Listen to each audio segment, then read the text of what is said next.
started with a riddle written in blood on a fogged bathroom mirror. The victim was posed like a marionette, limbs bent at unnatural angles, mouth sewn shut with black thread. But it wasn't the brutality that shook the city. It was the puzzle.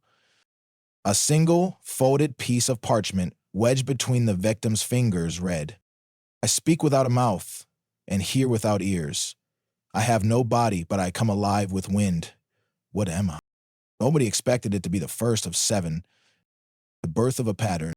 Detective Adrian Wren had seen horrors before, but this crime scene felt designed. This wasn't about rage or passion, it was performance. He stared at the parchment for nearly a minute before responding. "An echo," he whispered. And with that one word, the killer had just begun a game Adrian never asked to play. A week later, another body, different location, same ritualistic posing. Another riddle. "I can fill a room or just one heart. Others can't see me, but you always know when I'm there. What am I?" Wren answered this one too. Silence. Each time he solved the riddle, he thought he was getting closer. But the killer wasn't running from him. He was guiding him. The third body was left in a church pew. A child's lullaby echoed from an old cassette player on loop. The victim was a priest, throat slashed, hands clasped in mock prayer. On the altar, a puzzle box. Inside it, a note. "When you find the silence, you hear me. When you see the echo, you see me. When you find me, you lose."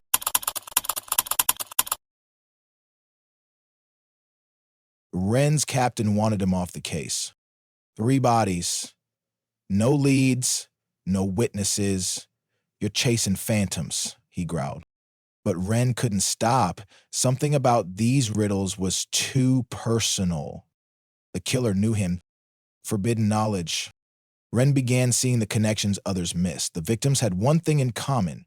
Each had worked with Project Echo, a now-defunct psychological operations program buried deep in classified government archives. But how did the killer know this? He dug deeper. Whispers of MK Sibyl, an experimental offshoot of Project Echo, surfaced. Files were redacted, names erased. Only one remained: Elias Dorne, former intelligence officer and expert in behavioral programming, vanished in 2007, declared dead. Wren found a photo of Dorne, a scar down the side of his face, cold eyes. Then he looked at the second victim's security footage from the night before her death. A man with a scar. The fourth scene, a message meant for Adrian. This time, the killer didn't leave a riddle. He left a photo. It was Wren, sleeping in his apartment. Time-stamped 2 nights prior. No locks broken, no alarm strips. The message was clear. "I'm inside your story now." Wren's hands trembled. He told no one. Not his partner, not the captain. The rules had changed. This wasn't about solving riddles anymore. It was about surviving them. Monsters hide in the shadows, but the clever ones, they make you think the shadows are home.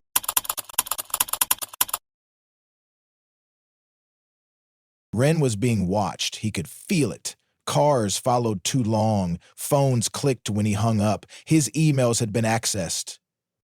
He searched Elias Dorne's old connections. One name pinged back from a hidden database: Dr. Lorraine Vexley, a psychologist who once evaluated military operatives involved in high-level black box projects. She agreed to meet, but only in person.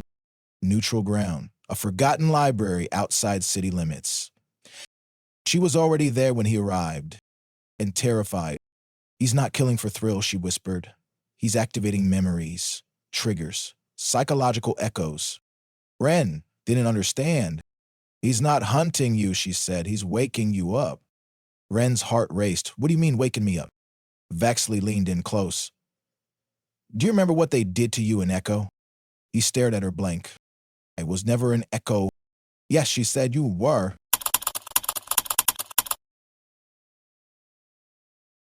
Wren left shaken. A memory surfaced that night, faint like a shadow behind a curtain. A room. A white room. And a voice. "When you forget, you obey. When you remember, you become." Was this all a game, or was it programming? The killer wasn't just taunting him. He was unlocking something inside him. And the riddles, they weren't clues. They were keys. Wren returned home to find his apartment door ajar. Gun drawn, heart pounding, he entered. Room by room, empty, except for the bedroom, a mirror. And on it scrawled in something black and viscous. The final echo is inside you. The reflection wasn't his, not exactly. Same face, same scar. But the man in the mirror was smiling.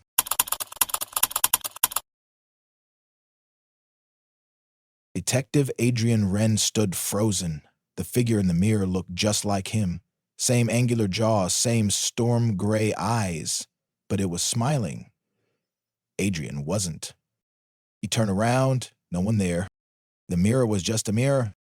The message was gone. But the fear? That lingered like smoke in his chest. When the mind fractures, reality becomes suggestion, and suggestion becomes control. The next morning, Adrian did something he hadn't done since he was a rookie. He called in sick. He needed time, space, answers. But answers don't come easy when you don't trust your own memories. He opened the box of belongings he kept hidden in the crawl space. Old photos, notebooks from a past he'd convinced himself was just trauma-induced blur. One notebook had a torn cover labeled Echo 94. Inside, pages of cryptic symbols, half-drawn faces, and the same phrase repeated. I remember what never happened. Adrian didn't remember writing it, but it was his handwriting. He called Dr. Lorraine Vexley's office. No answer. Her home. No answer. She didn't show up to her practice that day or the next. On day 3, her car was found abandoned under the Merrill Street Bridge. Engine running. Doors locked. Inside, on the passenger seat, a children's puzzle cube with 3 sides completed and 1 side splattered with blood.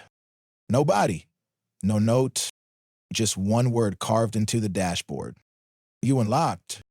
At this point, the media dubbed the killer the Riddler Butcher, but Wren knew that name was wrong. It wasn't about riddles. It was about remembering.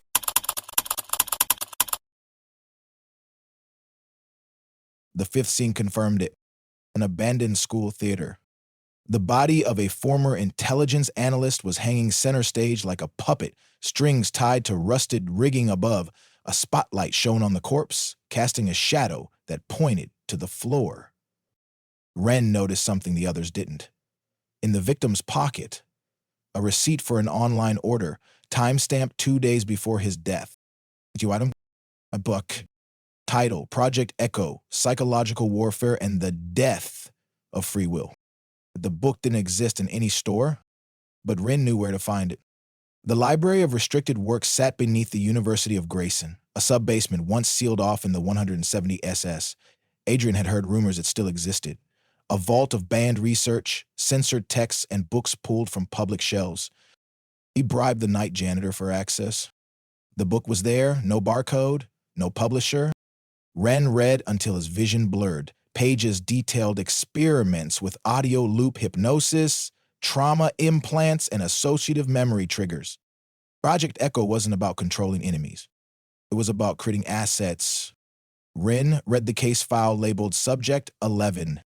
A detailed psychological profile, childhood trauma, foster care, law enforcement service. It ended with, subject displays ideal dissociative resilience for sleeper activation. Memory map complete. Trigger phrase assigned. The subject's name was blacked out, but the birth date matched Wren's. In the trigger phrase,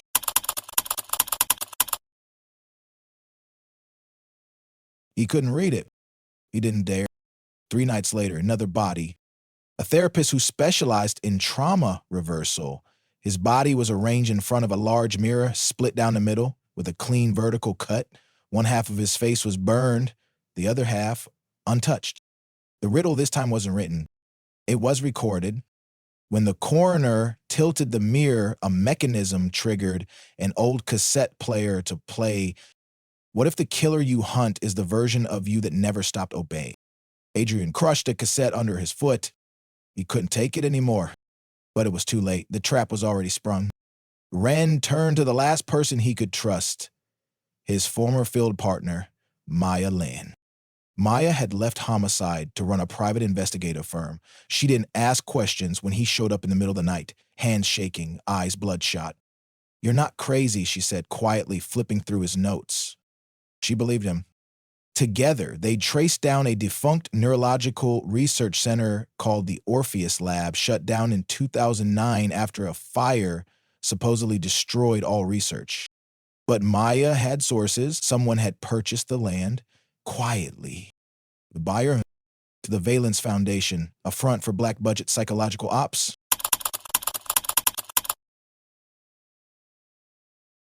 The lab wasn't destroyed. It had just gone dark. It's not paranoia when they taught you to forget your own past. Inside the lab, they found what was left: burned out servers, old patient beds, intravenous lines still hanging from rusted poles. And on one of the walls, written in jagged charcoal lines, a series of monitors flickered to life as they passed. Surveillance footage. One screen, the church murder. Another, the abandoned theater. Another, Wren's apartment. Another, his childhood home. And then all screens blinked out, except one, a hallway camera feed, real time. Someone approaching. A man in a dark coat, limping, scarred face. Elias Dorne. He was alive. Wren drew his weapon. Maya covered the back exit. But no one came through the hallway. Instead, a phone rang. A red rotary phone on a corner desk. Covered in dust, yet now ringing loud and sharp. Wren picked it up. A whisper. "The seventh puzzle is you." Click. Behind him, a door creaked open. Inside, a chair. A single light bulb.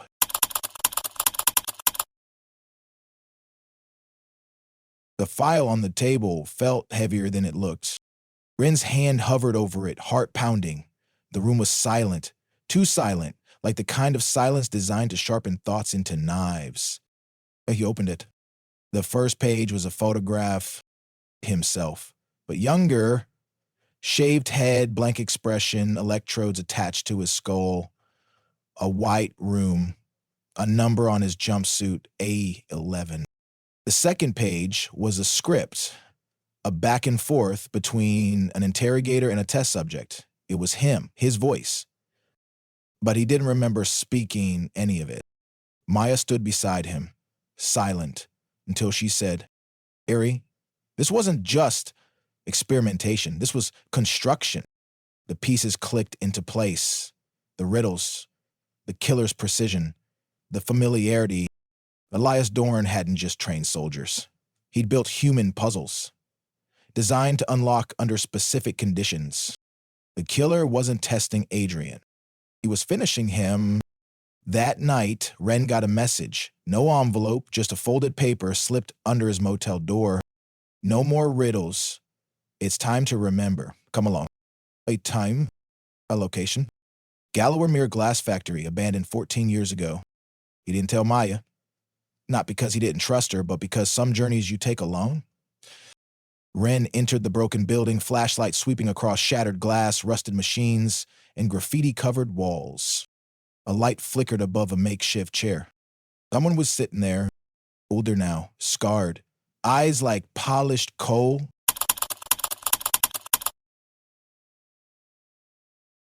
"I was wondering how long it would take for the final layer to crack," Dorne said, his voice calm, measured.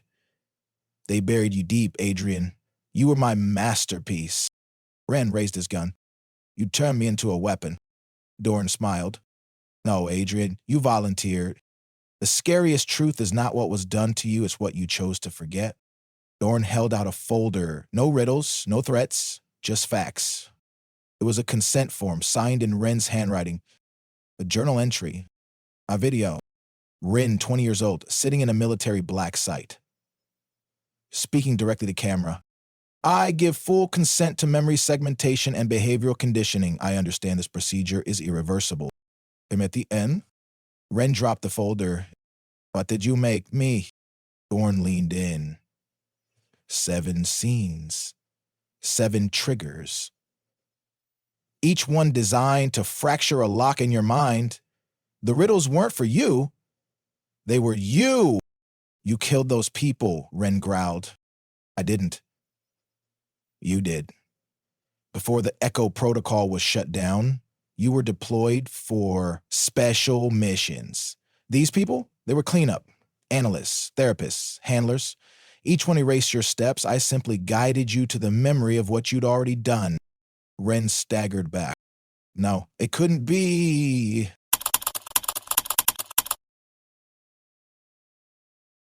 He wasn't a killer. He solved murders. You can only bury the truth in your mind for so long, eventually the ground cracks.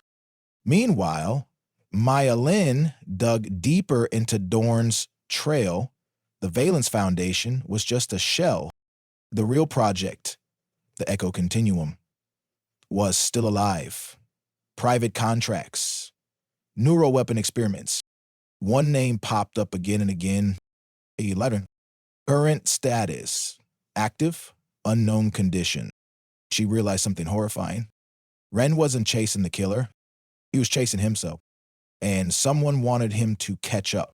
Dorne led Wren to another room inside the factory. The walls were covered in one-way mirrors. Cameras behind the glass. A chair in the center. I brought you here to remember who you are, Dorne said. But I also brought you here so I can die. What? Wren asked, gun still shaking. Your programming? It finishes when I do. I am your final puzzle, Adrian. You either complete me or reject everything you were trained to be. Wren took a step forward. Is this why you left those riddles? Dorne nodded. They weren't messages. They were matches, and your mind was the fuse.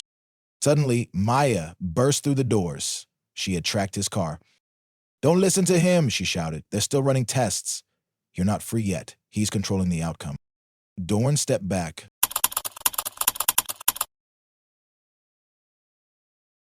I told you to come alone, he muttered. Maya raised her gun at him. Adrian, think. This man taught you how to dissociate, how to bury guilt under code. Everything he's saying is another test. Adrian's ears rang. His heartbeat was a drumline in his skull. 2 people, 2 truths. His finger hovered on the trigger. He had a choice. But which version of him was making it? Suddenly, the mirror walls lit up. Monitors. Dozens of Wren's old missions, played back from helmet cams, body cam, security footage. Footage of him. Executing orders. Efficient. Surgical. Not just one murder. Dozens. A perfect killer. He dropped his gun. Staggered back. No, I was solving crimes. Maya grabbed him. Look at me, Adrian. You are not that man anymore. That was a program. That was not you. He shook his head, breaking down. But Dorne, he just smiled. Welcome back, A11.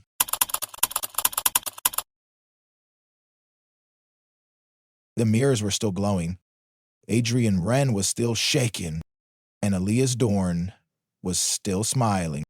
All around them, monitors looped footage of Wren's past. A life of shadow missions, silent kills, and memory-deep reprogramming. A11 had been real. And he had been A11? The man who once stood for justice was now watching the monster he used to be. Maya Lin's voice broke through the noise. But Adrian couldn't hear her, not above the sound of his own breath, not above the sound of his trigger activating in his mind.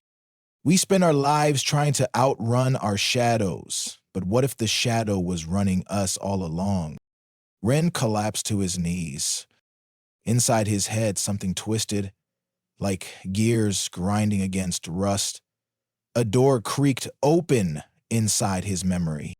And then he remembered. That's one puzzle. Not 7. In 12. 12 psychological locks, each disguised as missions, victims, or symbols. Each one tied to a suppressed part of his own mind. He hadn't just done the kills. He had designed the riddles. Each crime scene had been a cry for help, buried in metaphor, left behind by a version of himself that wanted to be found, not stopped. He wasn't just the detective chasing the killer. He was the killer trying to be solved. Dorne stepped forward. This is what you wanted, Adrian. The truth. You can put a bullet in me now and call it justice, but it won't change what you are. Wren stood. His hand trembled at his side. Maya shouted, "He's provoking you. He wants you to finish the sequence." Wren looked at Dorne, saw a man who had stolen his identity, warped his youth, turned him into a weapon. But he also saw something worse. Permission. If he killed Dorne now, it would be the final lock, the last step in reactivating the A11 program. His mind would be whole again, but twisted, complete.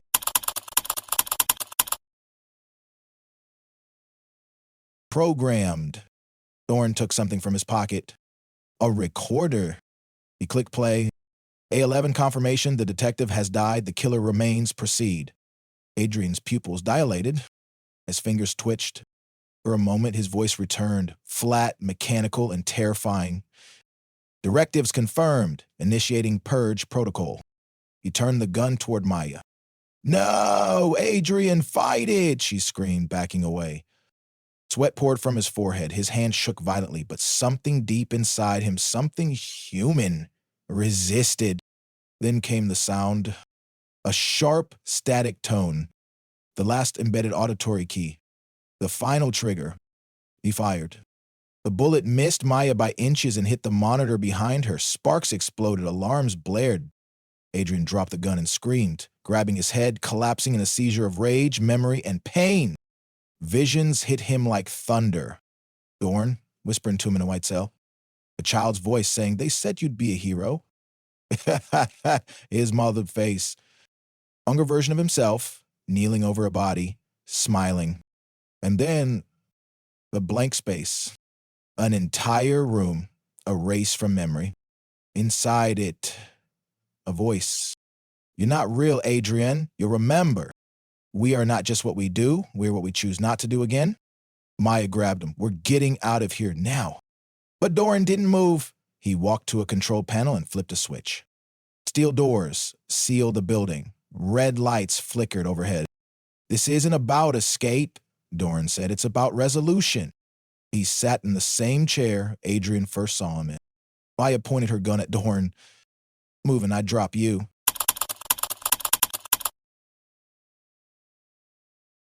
Adrian stood slowly, blood dripping from his nose, eyes unfocused.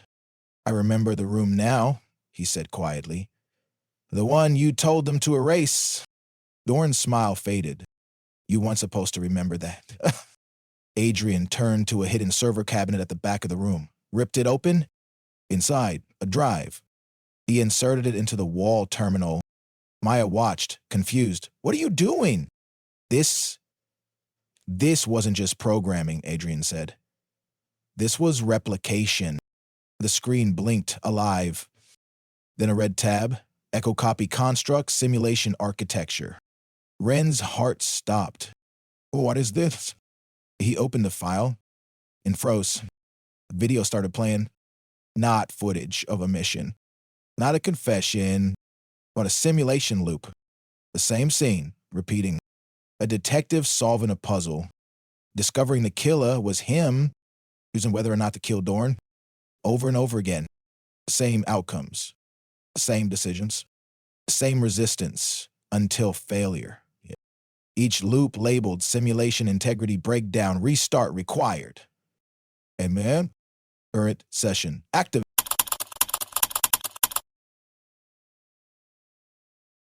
Maya gasped.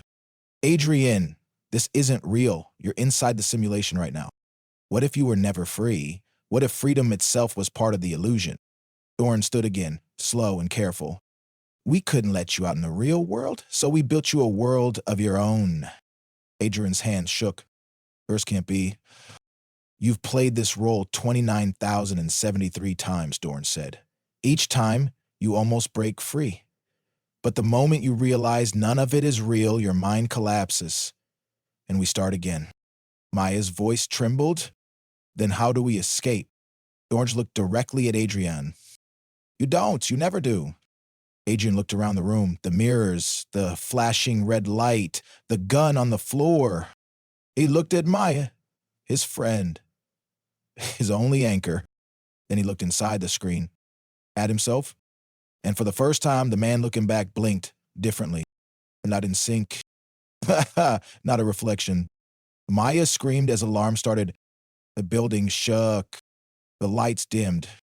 And Wren made his decision, one that no version before had ever made. The only way out of the puzzle is to stop playing by its rules.